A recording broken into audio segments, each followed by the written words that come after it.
ప్రభునందు ప్రియమైన సంఘ బిడ్డలకు, దేవుని పిల్లలకు ఈ ఉదయకాల సమయంలో ప్రభు యేసుక్రీస్తు నామములో మరొకసారి అందరికీ వందనాలు తెలియజేస్తూ ఉన్నాను. గడిచిన రోజు నుంచి ఈ రోజు వరకు దేవుడు మనకు తోడుగా ఉండి ఆయన కాపుదల మనతో ఉంచి ఈ సమయంలో ఆయన నామాన్ని స్తుతించుకోవడానికి ప్రభు ఇచ్చిన మంచి తరుణాన్ని బట్టి దేవునికి మహిమ, ఘనత, ప్రభావములు కలుగును గాక. ఆమేన్. అనుదిన వాక్యాహారం ద్వారా ఈరోజు దేవుడు మనకిస్తున్న వాక్య వాగ్దానం, మనలను ప్రేమించిన వాని ద్వారా మనము అన్నిటిలో అత్యధిక విజయం పొందుచున్నాము అని రోమాపత్రిక 8వ అధ్యాయం 37వ వచనంలో మనం చూస్తూ ఉన్నాం. దేవునికి మహిమ కలుగును గాక. ప్రియమైన దేవుని పిల్లలారా, ఈ మాటను మనం గమనించినట్లయితే మన ప్రభు మనకు ఈ లోకంలో అన్నిటిలో కూడా మనకు కావలసినటువంటి సమస్తాన్ని అనుగ్రహిస్తూ ఉన్నారు. శరీరానుసారంగాను ఆత్మీయానుసారంగాను మనలను ఆయన బలపరుస్తూ ఉన్నారు.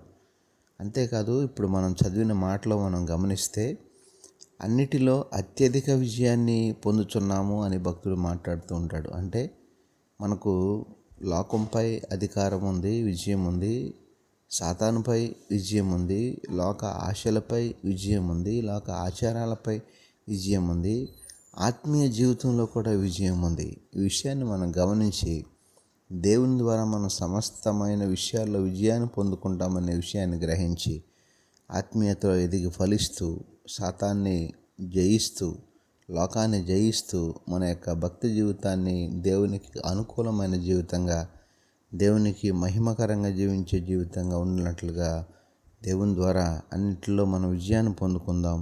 ఈరోజు ఈ వాక్యాన్ని విన్న ప్రతి ఒక్కరి జీవితాల్లో అటు విజయాన్ని దేవుడు అందరికీ దయచేయను గాక. ఆమేన్. ప్రార్థనలో ఏకీభవించండి. పరిశుద్ధుడైన మా దేవ, ప్రేమగల మా తండ్రి, మహోన్నతుడైన మా ప్రభువా, ఈ ఉదయకాల సమయంలో మీ శ్రేష్టమైన ఉన్నతమైన నామానికి వందనాలు, స్తోత్రాలు చెల్లిస్తున్నాం ప్రభు. ఈరోజంతా మీరే మాకు తోడుగా ఉండి సహాయం చేసి నడిపించండి. నీ మేలుల చేత నింపండి. వాక్యానుసారంగా మీరు సెలవిచ్చిన రీతిగా ప్రభు అన్నింటిలో మాకు అత్యధికమైన విజయాన్ని కలుగు చేయమని, ఈరోజు పుట్టినరోజు పెళ్ళిరోజు జరుపుకుంటున్న బిడ్డలు ఎవరైతే ఉన్నారో వారందరినీ పేరు పేరున దీవించి ఆశీర్వదించమని యేసు పరిశుద్ధ నామమున అడిగి వేడుకొనుచున్నాము తండ్రి. ఆమెన్.